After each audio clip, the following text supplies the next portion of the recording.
Good morning everyone, today we're checking out a brand new video from Popcross Studios of turning more zodiac signs into angels and demons. The thumbnail for this one was Libra, the scales. So let's hop in and see if the weapon is just as balanced as them. Earlier this year in my now completed series, Fear of the Demon Hunters, I did an episode where I turned zodiac signs into angels and demons. Capri, Leo, And created Capricorn, a whole Leo, set of lore obvious. around them. And now that the extended book version of Fear of the Demon Hunters is well underway and is going to be coming out on August 29th, 2025, I decided that I wanted to do a few more designs of the zodiac angels and demons that didn't get drawn in that first episode to be added into the book. I also thought I'd shake up the format of the lore I've been doing lately, because I know my audience loves a good banter episode. So that's how we're going to do today's video. The lore will be presented through a conversation between the Capricorn Archangel, Capri, who played a major role in Fear of the Demon Hunters. Correct. Good old Benny Sharp, a former shady mech salesman turned superhero. Awesome. And Dr. Champagne McGregor, the in-house chef of a main team of superheroes I got on this channel.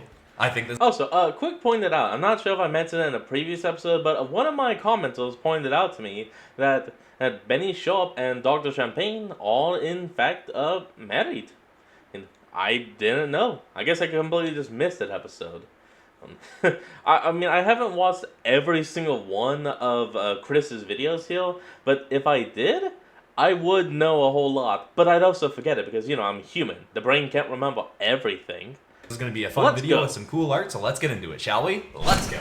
Hit like if you want. Subscribe if you feel like it. By the way, enjoy the show.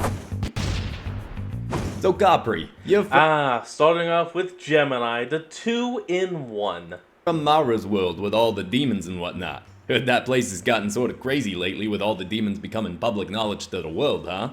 Well, technically demon attacks are down substantially, but it has been somewhat chaotic, yes. I mean, the only demons that are completely down and out for the count are most animal demons. I believe so. I'm not 10,000 on that, but yeah. Leviathan and called them all up. All animal demons were running rampant. But now all of those demons should be asleep. So it still would be a less attack. Well, less myself, attack, my fellow archangels, and the Predator Coalition of Demon Hunters have known about demonkind for a long while. Humanity as a whole learning of them was quite frightening for most people. But now my angel siblings and even my demon siblings have an opportunity. It looks like with Gemini, he's going the demon route for them. Oh, Gemini demon. I guess I could have just looked down there in the bottom corner. Opportunity to help hunt the remaining demons alongside the coalition. In a way we likely should have been doing for decades, and we will not squander this opportunity. Oh, that's a good word. Squander. Squander. One of them words that I feel like will start sounding more and more like nonsense the more I say it. Squander. Squander. And already done. starting to sound like a weird version of the name Wanda. Why, you got angel siblings and demon siblings? But the demon siblings is helping you hunt demons now too? Yes, well, since learning that our mother, the former demon technically speaking, they're not demons, they're more fallen angels. queen, has seen the error of her ways in making demonkind in the first place, our siblings, who had once become the very first demon generals of our world, have come around to helping us rid the world of the remaining demons who wish to do harm to humanity. That's right. Though my demon siblings are doing so from the shadows, as if they were to face the public and have to admit how many human lives they've been responsible for taking over the centuries, they'd very likely be hunted themselves. Oh, that sounds good. I mean, you know, not good, but interesting. Tell us more about one of them demon siblings. Story. What sort of demon-y stuff did they done do? And don't squander the details. Don't think you're using that right, Benny. Well, my sister, or somewhat sisters, Gemnita, spent many years on the fence as to Gemnita, not a bad name. Good play. whether or not to become a demon when some of my other siblings did, or to remain as an angel with the rest of us. Unfortunately, she was eventually swayed and became a being with two forms, spawning from one unified body, somewhat like a demonic version of a conjoined twin. As a demon, she had an aura about her that would radiate off her and affect those she strode too close to. Her most common prey would be those who were prone to extreme indecision and anxiety around the idea of decision-making. She hoped, as most demons were intended to, that elevating this to a breaking point would make the person see that they needed to overcome this trait to lead a more fulfilling life, that it was holding them back. When she started lurking close to a prey, they would become far more guarded without understanding why, and start to isolate themselves from those they cared about. Once alone, it would be far easier for Gemnita to elevate them into a state of immense fear and anxiety by revealing herself in her demonic form and tormenting them. They'd either have to overcome the negative feelings arising and fight back, or succumb and lose their lives. Yep. Wow, yeah, okay, nothing spookier than indecision. I mean, honestly, I can kind of respect the demons for that. I know, I shouldn't be respecting them. But their job is literally simple. Help humanity overcome their feels. And if humanity had no feels, oh yeah, we'd be like Timmy Tono in that one episode where he removed his emotions. Hey, maybe she's lurking around here somewhere. How long did it take you to decide to make us Reuben paninis for this little luncheon banter, huh, Champ? Hey, I was weighing the options, okay? It wasn't gonna make these at first, but some of the ingredients was getting close to their chuck-em-out date, so I made a tough call and didn't make what I originally wanted to, but I'd say we's all benefiting from that decision, yeah? I, for one, would have to concur. Not that I am an angel in the traditional biblical sense, or that I wish to present a sense of inflated ego, but I'd be tempted to say this sandwich is truly fit for an angel. Yeah, fair enough. It's probably good you didn't squander any of those ingredients, Champ. What the? Oh. Actually, you might have used it right there? Yeah, I believe he did. Maybe just a pinch, though. You bet I did. I ain't gonna squander the use of the word squander. Nope, there it is. Well, it's gone. Maybe I will a little. Alright, and the first demon of the day, Geminita. Two beings split from one torso. One appears to be kind of more energetic, outgoing, and aggressive with the way the pose and head is, and the other one is a bit more submissive, sad, or depressed in a way, with their hair more going over them and the hunched posture. All in all, pretty damn good for a Gemini demon. Could have been different, but that's not me. Ooh, looks like we're now doing Aries. So Gemnita, she's the Gemini I use then, right? You guys is all zodiac signs. Like, you're a goat mermaid. Goat mermaid? If technically Benny isn't wrong, have you actually seen what the Capricorn symbol is? And no, I don't just mean the head or the astrological sign. I mean what they actually use to represent it. It's literally a goat mermaid. A goat, fish, duh. That is your term for Capricorn, then yes, I suppose. So you got one that's my zodiac sign then, Aries? Wait, you're an Aries, Benny? I mean, I don't got the dates memorized for zodiac signs, but you sure you got that right? No, but I ain't settled on a canonical birth date yet, so let's just go with it. Is the Aries one you use a demon? No, my brother Aristo always remained an angel and was aggressively loyal to remaining as such. He has always been one of... You know, I can't remember in the first video if he actually did an Aquarius, my birth sign. The most adept of us at combating demons. Before she turned, he'd often be competing with our sister, Leora, to see who could help the most human villages in the shortest span of time. He carries with him blades made by our sister, Cancelia, that are so curved to the point of nearly being frisbee-like in shape. He can hurl them at demons from afar and have them return to his hands effortlessly. But he'll also gladly get into close combat with a demon when he is amply fired up for Ooh, he's inking the wings instead of giving them outlines for us. That is actually going to look pretty damn good. Battle. He can be hot-tempered, impulsive, and argumentative at his worst, but if I had to take one of my siblings into a treacherous battle, it is very likely I'd choose him to be by my side. Despite the fact that his impulsive nature can clash with my structured plans that I'll often try to make for our missions. That sounds like an Aries. His impulsiveness can also lead his language to be on the ruder and harsher side at times. So what, this guy goes around just yelling To everyone. But we're all currently in a state of self-improvement, and he's gotten better at learning what he should not say when aggravated. Ah, yeah, like how Sham says I shouldn't call people I don't like goons no more, because the younger generation in his world says that term means something different now from how I meant it. That's a What shame. does that term mean now? I really don't want to explain it, but just take me word for it. Nowadays you should cycle that term out, at least until Gooner stops being a popular dig with the younger generation. I'll admit I'm not I didn't approve of the Tom of Chains, but even certain what the original word connotes as you have used it previously, Mr. Sharp. Yeah, me neither, but I just sort of use it as a general, ambiguously derogatory term for folks ranging anywhere from silly to downright evil. Maybe I could swap it out for jamoke. That's a fun one to say, jamoke. My Gramps used to use this all the time when he was real amped up on the baby powder. He'd spot a shady bloke, call him a jamoke, then take another bump of coke. Yeah, okay, sounds like a real great. Oh, I like that. He would deal with shady folks, called him a jamoke, and then took a bump of coke. Okay, we don't need to talk about that anymore. But maybe do a bit more brainstorming on the diss you're gonna take on next, Ben. Yes, if you are making a change to your common parlance, you should not squander this opportunity to come up with something more unique.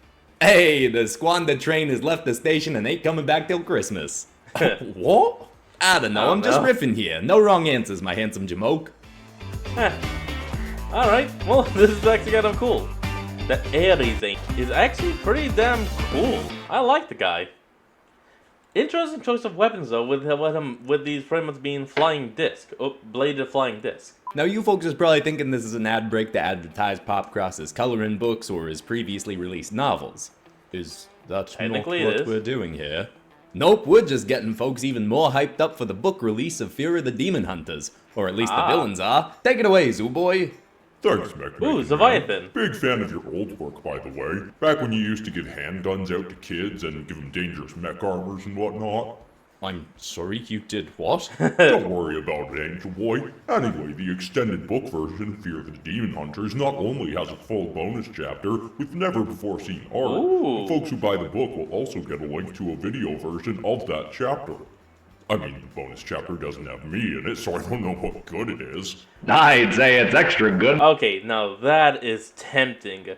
To literally just buy the book and be one of the only people in all of YouTube to actually record that. But then again, where would the fun be in that? Oh, to be one of many. No, we all need to buy those books and support him. So if I do buy that book, and I'm saying yes or no, I don't know yet, but if I do, I can promise you this. I shall not be reacting to it. Why? Simple. You must check it out yourself. Good luck. Because it's got me in it. And really more me is all any of you folks should really want. I mean, it's not even technically you showing up. Barely relevant semantics. A representation of me has dialogue, and that's what counts, my rotund lowly peon. Peon already implies lowly, but what should I expect from someone who's less than a year old, right? Oh, you're making me almost regret that I'll never get another chance to wail on ya. Oh, don't worry, I plan on finding some way to come back for round 2. Well, these two are way off track, which is commonplace in the non-canonical advertising realm, but I'm gonna wrap things up here by reminding folks that Fear of the Demon Hunters, the extended edition novel, will be available on August 29th. Or if you're too impatient for that, Popcross has other novels, art books, and coloring books out now, linked in the description. So what about your Libra sibling, eh? I don't pay that much attention to zodiac signs, but I know I'm a Libra. That one an angel or a demon in your fam? Libra Kel, my sister, did indeed become a demon soon after my siblings made the change. She fell. She had always respected our sister, Leora's confidence, so it did not surprise me when Libra Kel eventually decided to join Leora's side as a demon. Libra Kel was actually the one to finally sway Gemnita to become a demon as well, as she is a very skilled manipulator when she wants to be. That's not good. This also made her particularly skilled at tormenting her prey psychologically. While the prey she focused on changed over time... Okay, hold on. I know it is meant to be Libra, the demon of balance and all, but I love how he's literally making her perfectly symmetrical completely, even though Gemini is the 2-in-1 demon. And this I like. Most common she'd go after were those with dramatically unbalanced lives. Often those with families who dedicated all their time to work, despite claiming to care deeply for spending time with those they loved. Oof, if we was from the same universe, she might have come after me back in the day. I went through this phase in the early days of my mech-making business, where I didn't leave my garage for 3 weeks. That whole summer, I don't think my ma saw me once, until she came down to my garage and dragged me out of there to come to a family dinner. I should have seen that coming, really. Like she always says, skip out on family parmigiana and I'll lay a beating on ya. Just a real... Benny, are you Italian? Huh. You know, I guess you actually are. Never really thought about it. Okay, that's cool. Warm and loving woman your mum is. Was that the same time when you invented the disposer body? It is indeed. Good memory, champ. What exactly is a disposer body? Well, since I was obsessively working and the bathroom was 2 floors up, I made myself a makeshift robot toilet that I could do my... No. Benny, shut the hell up. Shut up. We don't need to be hearing about that. Other business in. Then it would use these spider legs to walk on up to the actual toilet and dispose of the goods. The goods definitely ain't the right term for that. Would the collective time it took to invent and build such a robot not account for the time it would have taken collectively to go up to the washroom and back? Thank you, that's what I said. Yeah, fair enough, but I did end up selling that thing eventually for a chunk of dough, so overall the time I spent making it wasn't squandered. Who bought a shit spider? Come on, you've overdone it with squandered already. It just sounds like total nonsense to me now, like you wanted. Wasn't we hearing about that Libra demon sister? Yes, well, as much as I am quite disapproving of the actions my demon siblings took, I can at least say Libra Kell was the most fair of all those who changed. Well, she would torment someone who she felt needed to make changes in their lives, and we all had our share of resentments towards humans for the times they'd been ungrateful to our help during our early days as angels. Libra Kell would hold off the longest of my demon siblings before she would kill her mark. She'd plague them with nightmares for weeks that would feel more and more real, of them drowning in so much work that their families forgot who they were. Some would fall farther into their work, thinking if they worked even harder they could earn enough money to retire early, and then finally have the time they wanted with their loved ones. Only instead to grow more and more distant from them and the balance they sought. Libra Kell would give them ample time to overcome their fears and patterns and realize that their lives were lacking the balance they consciously claimed to desire. But, if they did not, she'd let the nightmares consume them until their mind was shattered, and, as she justified, their family could eventually move on to no longer feel neglected. Oh, so what you say? I can respect this deeply. Ian is. Don't do it, Ben. She gave them a chance to get better, and some of them squandered the opportunity.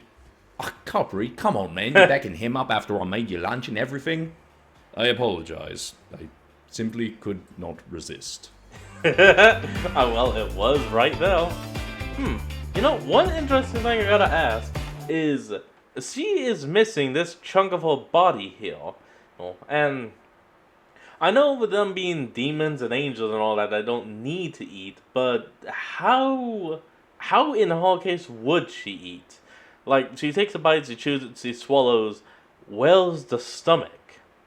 Like, I don't even want to ask where it comes out from, because that's not what I'm asking.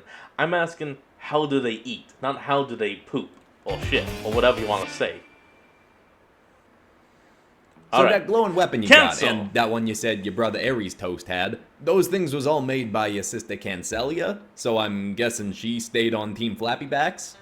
Really reaching to assume we get that Flappybacks meant angels because of their wings, Benny. I too understood, but I also agree with the Doctor that it was reaching. Anyhow, yes, Concelia has always had a very strong intuition, and this led her to crafting a form of weapon that would be particularly effective against demons.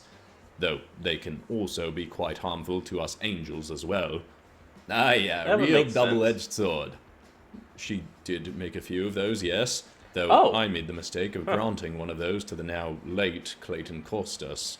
Wait, that was... Rest in peace, Clayton. You were a jackass to the end, but you had a chance to make it peaceful, and in a way, you did. You who gave him that blade? And wait, by late, do you mean dead? Yes. Yeah. I forgot that you once met Costas. I would have assumed that Mara would have mentioned this by now.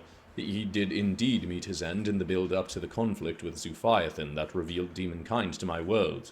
Yeah, to explain that for anyone that hasn't seen that, Zuphiathan took a stinger sword from the main character, Vivian Brava. I hope I'm saying that name right, I keep mixing those two together. Stabbed Clayton through the stomach with it, and he slowly bled out. Before his soul left, though, he did try to use the powers of a demon general to turn him into a demon, but instead of being a demon of fear, he was a demon of rage. And so he set his soul free, let him peacefully pass on, so that he could try to find some inner peace. Huh. Of his own. Wow. I got no strong feelings about that, to be honest. I mean, I never liked the kid because of how he treated Mara, but I also wouldn't have wished him dead or nothing. Koshmara had a fairly similar response when I informed her. She had more reason than most to not be fond of him, but said, given he had been an important part of her life at a time, she was at least glad that his passing sounded peaceful, and his soul could move on from all the anger that was in him for much of his life. Exactly. That kid, she's one of the good ones, she is. She may technically be a demon, but she's more angel than most folks. A very fitting description. Ooh, you know what? Now I wonder, what would happen if a demon became solely good? And I mean, that is like a good question. Can they change their demonic form into more of an angelic form? And could the inverse happen to a being that has an angelic form fall to corruption and become a demon? Ooh, we got so much stuff to talk. And speaking of good demons, Cancelia has actually now begun forging weapons for some of the good demons working with the Coalition to help us hunt those with less benevolent intentions. On a logical level, we've never been certain why her weapons deal damage to demons so effectively, but I've long had a theory. As you know, the best weapons to use on a demon are those with strong emotional significance to the wielder. That would make sense. I mean, I sort of just use mech armors with lots of rockets and lasers and stuff, and that tends to do the trick, but, you know, emotional weapons is good stuff too. Yes, Yeah. Well, Concelia has always been very empathic and deeply sensitive, so I have long believed that this itself is enough for her own emotional energy to be imbued within the weapons, to a degree that they can be effective against demons regardless of who is wielding them. She has always been driven to provide others, and herself, with a strong sense of security and calmness. So, providing weapons with which to protect ourselves and others was a very fitting act for her. What did she end up making for herself weapon-wise? Well, actually, she chose to fortify her own clawed hands, essentially giving herself, I suppose, boxing the gloves? equivalent of brass knuckles, but covering her entire crab-like claws. That sounds pretty sweet. Learning about an angel using brass knuckles wasn't something I had on my bingo card for this week. I bet losing all... I think in all my time, I've only ever heard of like one angel ever just throwing hands. All sense of the word squander wasn't on there either. Mr. Sharp, your partner did request that you stop using that word. Continuing to do so, I must say, does make you a bit of a jamoke. Alright, Copri gets the less panini for that one. Fair enough. Well played, Goat Mermaid. Well played. Alright, well that was cool. And honestly, I like them. All the beings that we saw in today's episode are all really well done. But of course, if I have to give first place to any of them, call me a little whatever you want to call me. I say Ares takes first place. It's with the Libra demon taking second, followed by Cancelia for third, and unfortunately that means Gemini will be taken fourth. He'd spot a shady bloke, call him a jamoke, then take another pump of coke. It is funny. I wonder how much of that word I could actually leave in. Then it would use these spider legs. What's this? What's this I'm doing? Then it would use these spider legs to walk... The spider legs. Just move Okay. your fingers. Of them drowning in so much work that their family... Family? Memory. Ah, yeah, real double-edged sword. She did make a few of those, yes. It barely even qualifies as a joke. The jamokes come Bloopers are literally just people messing up. They're not meant to be jokes, but marching one by one. Hurrah! Hurrah! Jamokes come marching one by one. If you enjoyed this and haven't seen it, you might want to check out the previous episode of Zodiac Angels and Demons, maybe even the full series of Fear of the Demon Hunters, Okay, yeah, he or did if you do want a something more credits in the pop last culture one. related, maybe my recent K-pop Demon Hunters characters as Demons video, set in this same universe. But besides that, that's all for today, except of course for ending this video on some kind of positive or inspiring note. And the thought I want to leave people with isn't so much a specific piece of advice, but a line I read this week that just really hit me on an Instagram called Live Fully Present. And the line was, Ooh. "It ran in the family until it ran into me." Essentially implying some bad. kind of negative trait or behavior has gone through a family for generations Like until being it an hit a alcoholic. member of the family that just decided enough was enough and was going to break the chain. Maybe that could apply to you in some way. I hope like that's it. inspiring. I love you all, and I'll see you all in the next episode on Friday. Goodbye. Alright everyone, that's going to be the end of today's video, and I hope you all enjoyed. Remember to like, comment, and subscribe for more. Link to the original will be in the description below, and I'll see all of y'all next time when we flick back on. Till then, this is Fox, signing out. Peace.